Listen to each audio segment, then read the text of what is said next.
Bismillahirrahmanirrahim. Selamat pagi, salam sejahtera untuk kita semua. Terima kasih teman-teman sudah hadir di sini. Luar biasa teman-teman di hari Minggu seperti ini masih bisa menyempatkan hadir untuk menyimak webinar. Di sini ada para dokter umum yang tergabung dalam PDUI Komisariat Jakarta Selatan. Kemudian saya ingin menyapa para dokter dan rekan sejawat dimanapun teman-teman berada yang sedang menyaksikan saat ini. Kemudian juga mungkin ada di antara kita para guru kita dan senior yang ikut hadir di sini. Selamat datang di acara hari ini. Dan narasumber kita sudah hadir. Yang pertama nanti akan bicara adalah, saya bacakan CV-nya, Dr. Widya Murni MRS. Beliau ini adalah dokter umum FK Unsrat di Manado, yang orang Manado. Unsrat, mana suaranya? Terus Magister Manajemen Rumah Sakit FKM UI. Beliau juga member of American Academy of Anti-Aging Medicine. Wow. Kemudian juga Medical Doctor of JAAC 2007 sampai sekarang, member of International Hormone Society, board certified of IHS Malaysia, fellow of ACNEM. Apa tuh dok? Nanti jelasin ya dok. Dari Malaysia juga, fellow of Integrated Cancer Therapy dari Boston, USA. Wow, banyak sekali teman-teman. Dan terakhir, Nutritional Medicine Master Program. Nah, karena juga beliau akan membawakan materi kali ini tentang penggunaan vitamin dan nutrisi untuk pencegahan dan pengobatan COVID-19. Menarik nih teman-teman. Yang kita tahu kan pengobatan COVID-19 itu pakai hidrokloroquine ya. Ini bisa nih pendekatan dari penggunaan vitamin dan nutrisi untuk pencegahan dan pengobatan ya COVID-19. Saya izin memperkenalkan diri. Dari tadi saya sudah bicara di sini. Saya Dr. Eko, saya host acara kali ini dan memoderatori narasumber kali ini, akan mengawal teman-teman untuk menyimak webinar kali ini. Saya sehari-hari sebagai Ketua Asosiasi Rumah Sakit Swasta di Kota Bekasi. Jadi dari Bekasi diundang oleh teman-teman PDUI Jakarta Selatan. Saya ucapkan terima kasih untuk memoderatori acara ini. Teman-teman, sekarang segera kita mulai. Oh ya, nanti di bagian akhir acara, sekali lagi saya mesti ingatkan, ada post-test ya teman-teman, masih terlihat di layar ini, bahwa teman-teman bisa mengisi post-test di layarnya berikut ini, di link berikut yang ada di layar. Oke, kita segera mulai acara kali ini. Presentasi saya hari ini bertujuan untuk mengurangi semua angka kesakitan dan kematian, sehingga kita sebagai dokter umum atau dokter di garda depan bisa berbuat banyak, termasuk menjaga kesehatan sistem imun kita sendiri.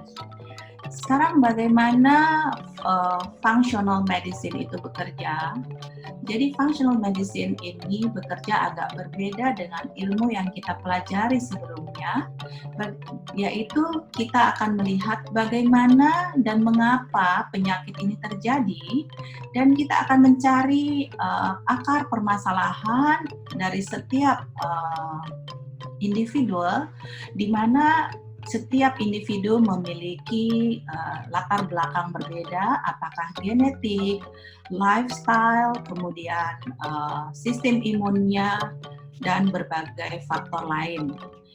Dan di sini kita tidak berdasarkan atas sign and symptom semata, dan juga tidak memberikan sebuah obat untuk setiap masalah ya, tetapi kita lebih ke arah root of cause, di mana kita lihat ya, sebuah sistem imun yang sehat ya, dia akan dipengaruhi oleh beberapa faktor, yaitu asupan protein, vitamin, mineral, dan kita juga harus memiliki mikrobiota yang cukup ya, pengaruh nutrisi sangat besar, lingkungan, dan genetik tadi sudah disebutkan.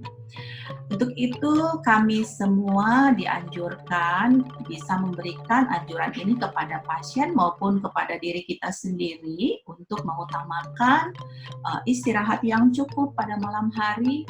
Jika kurang bisa tidur dengan baik, kita bisa menggunakan suplementasi melatonin dengan dosis dari 3 mg dan meningkat sesuai dengan usia.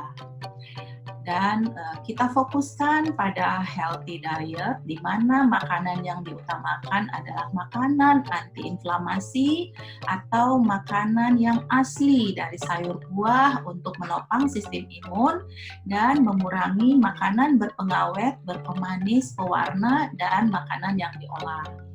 Nah, untuk mensupport sistem imun, kita memang sudah kenal semua tentang vitamin C, tetapi di sini saya akan membahas lebih detail tentang pemakaian vitamin C untuk pencegahan secara agresif maupun untuk perawatan agar pasien tidak perlu dirawat di ICU dan kalau bisa tidak perlu mengalami kematian.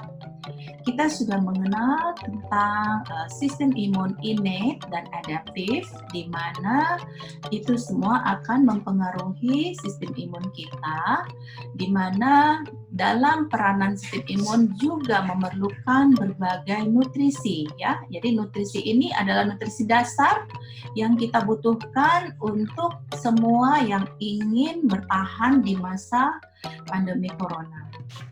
Nah, jadi sistem imun itu akan membangun sel-sel di dalam tubuh kita, baik neutrofil atau sel darah putih, monosit, ya, natural killer cell. Kemudian dia akan membangun pembuatan sitokin dan juga yang adaptif ini akan membangun sel beta dan sel T dan ikut berperan dalam melawan serangan virus. Nah, kita tidak banyak membahas tentang basic dari virus. Sebenarnya ini hal-hal yang terjadi, tetapi apa yang harus kita lakukan? Ini adalah pendekatan dari functional medicine, bisa dianjurkan penggunaan kurkumin dari 500 hingga 1000 mg sudah makan. Kemudian epigalokatekin galat, yaitu teh hijau, di mana boleh digunakan 225 atau kalau minum teh boleh 4 cangkir sehari. Quercetin 1000 mg itu sudah makan. N-asetilsistein yang biasanya kita kenal sebagai mukolitik, ternyata dia berperan sebagai antioksidan kuat yang menopang detoksifikasi dan juga akan merangsang pembentukan glutathione, jadi bersifat sebagai glutathione prekursor, di mana ternyata sangat penting karena semua dengan glutathione yang rendah akan masuk pada keadaan penyakit yang lebih parah. Kemudian resveratrol antara 100 sampai 150 mg sudah makan. Vitamin D ini minimal 5000 dan vitamin C dianjurkan antara 1 sampai 3, tapi nanti kita lihat variasinya kapan kita menggunakannya dengan dosis yang lebih tinggi. Kemudian vitamin A antara 10.000 dan 25.000 international unit. Kemudian tadi dikatakan melatonin sebagai suplemen tidur alami, tetapi dia memiliki efek antiinflamasi yang sangat kuat. Bisa digunakan antara 3, 5 hingga 20 mg. Kemudian zinc antara 30 sampai 60 mg. Elderberry ini biasanya kita gunakan pada banyak bahan baku obat batuk, ya. Kemudian ini ada palmito etaniloramid. Kita gunakan 300 mg atau 600 mg sampai 2 minggu. Beta glukan, kemudian jamur, ya, untuk peningkat sistem imun, ada maitake, shiitake, reishi, dan lainnya. Kemudian ada licorice, kemudian ada herbs yang bernama Chinese skullcap.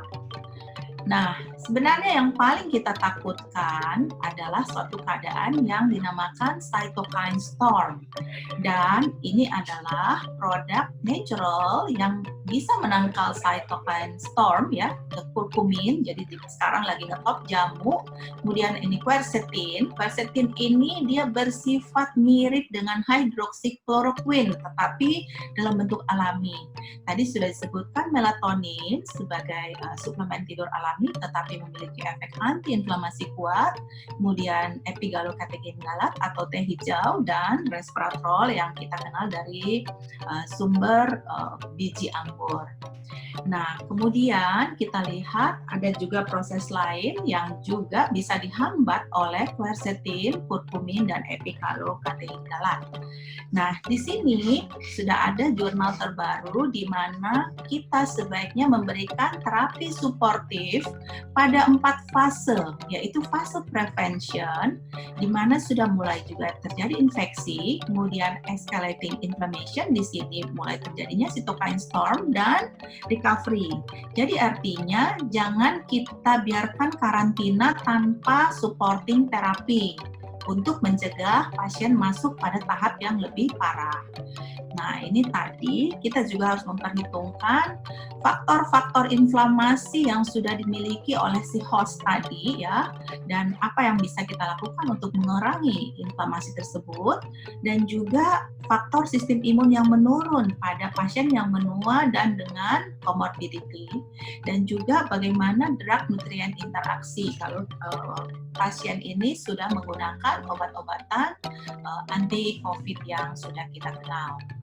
Jadi ini tadi fokus-fokusnya ya, kita tidak bahas lebih, tetapi di sini bahwa dasarnya kita akan melakukan terapi suportif untuk prevention, infection, escalating inflammation, dan recovery. Antioksidan support bisa dilakukan pada 4 fase ini. Support untuk NK cell ya, di sini kita bisa lakukan antara prevention dan infection. Kemudian support TH1 di sini juga sama, dan anti-inflammatory support ini bisa dilakukan juga hampir pada setiap fase. Nah, jadi kita lihat kalau kita bisa melakukan upaya yang baik, kita akan mencegah mereka jangan sampai terjadi keadaan klinis yang lebih parah. Dan ini kita lihat, kalau kita tidak bisa menjaga pada saat pencegahan pada tingkat awal, penyakit akan meluas dan bahkan akan terjadi severity dan mortalitas yang tinggi. Jadi tujuan kita akan mengurangi supaya tidak terjadi kasus yang fatal. Nah, sekali lagi di sini terapi-terapi yang sudah saya sebutkan tadi, pada semua fase bisa diberikan, ini terapinya ya, vitamin D, vitamin A, zinc, vitamin C, melatonin, fish oil, dan high potassium diet. Kemudian N-acetylcysteine bisa diberikan pada semua fase. Kemudian ini boleh dipilih 2 katanya di antara astragalus, andrographis, dan reishi, jamur tadi ya, berberin, kemudian bicalin, kemudian boleh diberikan juga echinacea yang kita sudah kenal, golden seal, dan sebagai anti-inflammatory support ada kurkumin, bromelain, boleh pilih juga antara resveratrol, sulforapan, dan boswellia. Nah, nanti materi saya akan bagikan. Saya mengutamakan vitamin-vitamin yang sudah dikenal dan mudah didapatkan, yaitu vitamin D untuk defense dan C untuk kontrol ya. Jadi ini kita bertujuan untuk menyelamatkan sisa korban yang mungkin akan mengalami penyakit dengan COVID. Nah, untuk vitamin D sebenarnya sebelum pandemi corona ini terjadi, kita sudah mengalami pandemi vitamin D deficiency, di mana vitamin D ini adalah the greatest regulator of immune system. Dia bukan sekedar vitamin, tapi dia juga hormon yang juga bersifat sebagai imunomodulator. Dan vitamin D ini sangat powerful ya dalam meningkatkan innate maupun adaptive immune system.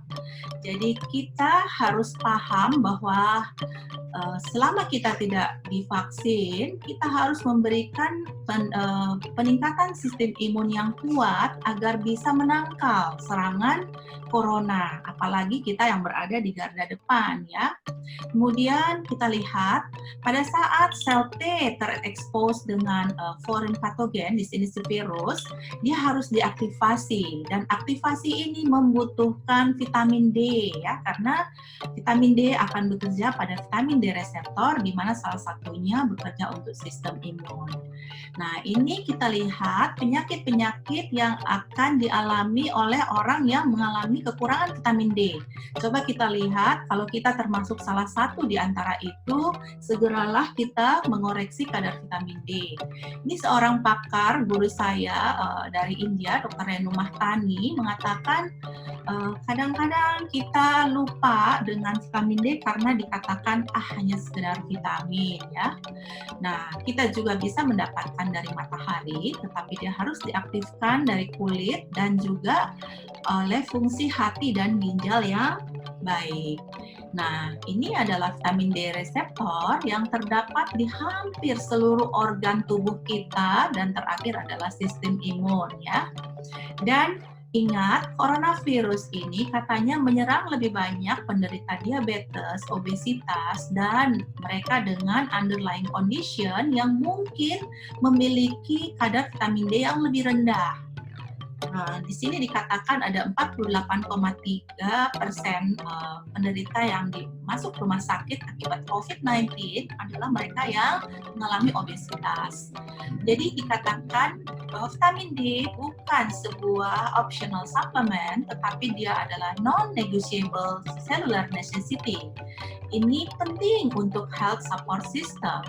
Nah, kita lihat bagaimana dengan vitamin D yang sudah kita konsumsi saat ini, di mana dosis yang dianjurkan hanya sekitar 400-800 unit, ternyata hanya bisa menghindarkan kita dari penyakit rickets. Sementara kalau kita ingin menghindarkan berbagai penyakit lain yang mungkin kita miliki, kita harus memiliki kadar yang lebih tinggi.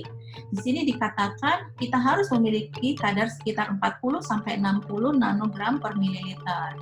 Dan kesalahan kita terbesar adalah tetap menjaga kadar vitamin D yang sudah kita kenal dalam kadar 20 nanogram per mililiter, di mana ini adalah dalam keadaan suboptimum ya. Dan kita menginginkan kadar 40 ke atas, dan dianjurkan bahkan intake-nya sekitar 9.000 atau 10.000 unit untuk bisa mencapai tingkat 40 dan lebih tinggi lagi. Ini kita lihat penyakit-penyakit yang bisa timbul dengan kadar vitamin D yang lebih rendah. Dan ini adalah rekomendasi yang kita kenal saat ini hanya antara 400-600 unit. Ini katanya seperti UMR yang sangat sulit membuat kita bertahan hidup sehat dengan optimal ya. Jadi mudah-mudahan juga akan ada perubahan dalam anjuran pemakaian vitamin D sudah pandemi. Jadi dianjurkan kita memiliki kadar sekitar 40-60, dan di sini dikatakan jika kita memiliki kadar 10 dan ini usia kita, berapa banyak dosis yang harus kita konsumsi ya. Jadi artinya dosis ini tidak sama pada setiap orang, tergantung hasil pemeriksaan yang kita dapatkan. Jika kita tidak mengonsumsi suplementasi hari ini akibat kekurangan vitamin D, kita akan sakit karena berbagai penyakit yang diakibatkan oleh kekurangan vitamin D tadi. Nah, ini mereka yang memerlukan dosis lebih tinggi adalah mereka dengan keadaan penyakit-penyakit ini. Nah, sekarang kita masuk ke vitamin C. Vitamin C memang kita sering temukan pada makanan, tetapi pada keadaan pandemi COVID, kita memerlukan kadar vitamin C yang lebih tinggi karena ya tentunya kita harus membangun sistem imun innate maupun adaptif tadi agar tubuh kita kuat, dan ternyata semua yang menderita COVID baik OTG, ODP, PDP maupun mereka yang sudah dirawat, dan keparahannya semakin tinggi pada saat vitamin D defisiensi ini kita miliki. Ya, nah ini tadi melatonin jumlahnya, dan kita harus mempertahankan beberapa lifestyle faktor ya yang harus kita lakukan. Di sini kan akan terjadi banyak faktor lain sehingga kita akan memberikan vitamin K. Kenapa? Karena vitamin K ini ternyata akan dikeluarkan atau kekurangan pada saat kita memberikan terapi dengan hidroksikloroquine. Ya, kemudian ini terapi untuk NK cell support, yaitu tadi Astragalus, Andrographis raceyi. Kemudian ini TH1 support, berberin, baikain. Alternate-nya adalah echinacea, golden seal, dan anti-inflammatory tadi sudah disebutkan curcumin, bromelain, dan ada alternate-nya resveratrol, sulforafan. Sulforafan ini banyak dari brokoli dan boswellia atau kita kenal sebagai frankincense. Nah, di sini dikatakan bisa saja pasien tidak positif pada pemeriksaannya, tetapi pada saat dilakukan CT scan, ini yang terlihat kedua paru dalam keadaan seperti ini, dan bagaimana peranan kita membangun sistem imun yang kuat ya. Jadi intinya ini semua yang memiliki defisiensi vitamin C akan memiliki rendah kadar nitrik oxide dan ini akan menimbulkan cytokine storm. Cytokine storm ini akan menimbulkan acute respiratory distress syndrome dan di sini keadaan mortalitas cukup tinggi. Nah, sekarang kita tanyakan bagaimana penggunaan dosis vitamin C pada setiap orang. Ternyata setiap orang tuh memiliki bowel tolerance atau toleransi terhadap vitamin C yang berbeda-beda. Karenanya kita harus tahu berapa sebenarnya yang dosis yang kita butuhkan. Kita bisa mulai dengan dosis kecil. Kalau kita belum mengalami diare, berarti bowel tolerance kita terhadap vitamin C masih cukup tinggi. Jadi bisa ditingkatkan terus karena dengan penggunaan vitamin C yang cukup, kita tidak akan jatuh pada keadaan COVID yang lebih parah. Untuk mereka yang sudah dirawat di rumah sakit, dianjurkan untuk penggunaan intravenous ya, jadi secara infus untuk mencegah terjadinya acute respiratory distress syndrome dan bahkan mencegah penggunaan ventilator. Nah, di sini dikatakan semua penderita COVID-19 menderita limfopeni dan limfopeni ini terjadi akibat kekurangan vitamin C. Dan ini jurnal-jurnal untuk menunjukkan bahwa vitamin C itu sudah digunakan untuk pencegahan flu sebelumnya dan untuk mencegah ini digunakan yang high dose vitamin C ya, untuk juga mencegah kegagalan multi organ, mencegah ARDS dan mortalitas. Saya juga menemukan referensi di mana di Shanghai sudah menggunakan vitamin C dosis tinggi, dan ini saya berikan jurnal-jurnal untuk memperkuat bahwa penggunaan vitamin C jangan sampai diabaikan karena ini sangat baik untuk mengurangi mortalitas dan ya lebih banyak mengurangi mereka yang akan dirawat oleh penyakit COVID. Nah, jangan kita abaikan potensi kurkumin sebagai bahan dasar obat tradisional kita karena dia memiliki efek antiinflamasi yang sangat kuat karena mungkin kita sudah membawa faktor inflamasi sendiri masing-masing sebelum musim pandemi ini terjadi. Akhirnya summary di sini dikatakan pemberian vitamin C itu sangat baik ya, akan memperbaiki morbidity dan mortalitas. Kemudian ini vitamin C yang available, ada yang dalam bentuk oral, ada yang dalam bentuk liposomal, ada yang dalam bentuk infus vitamin C. Dan terakhir sebelum saya mengakhiri presentasi hari ini, kami dari PDUI Jakarta Selatan mengadakan riset kecil-kecilan dengan mengambil sampel pada 26 orang dokter untuk kadar vitamin D. Dan ini hasilnya yang memiliki kadar di bawah 40 nanogram per mililiter ada sekitar 76% atau 20 dari 26 orang. Dan yang memiliki kadar antara 51 hingga 100 adalah 30% atau 6 orang dari 26 orang. Nah, ini kami ingin memberikan inspirasi kepada semua dokter yang ada di seluruh Indonesia yang siap menghadapi COVID. Apakah kita sudah melakukan pemeriksaan, ya, terutama mereka yang kerja sebagai frontliner agar tidak terjadi lagi kematian akibat COVID-19. Ya, kami menyadari bahwa banyak orang yang belum menyadari pentingnya vitamin D karena merasa vitamin D sudah cukup dari apa yang kita makan dan sudah cukup dari berjemur, tapi ternyata tidak cukup untuk membuat sistem imun kita mumpuni menghadapi musim pandemi COVID. Akhirnya ini adalah summary-nya, vitamin D oral dose ini kurang lebih 10.000 unit, tapi ini tergantung dari tingkat yang kita miliki. Kemudian vitamin C oral dose, ya, ini kita bisa gunakan dari 6.000 mg, jadi sesuai dengan bowel tolerance yang kita miliki.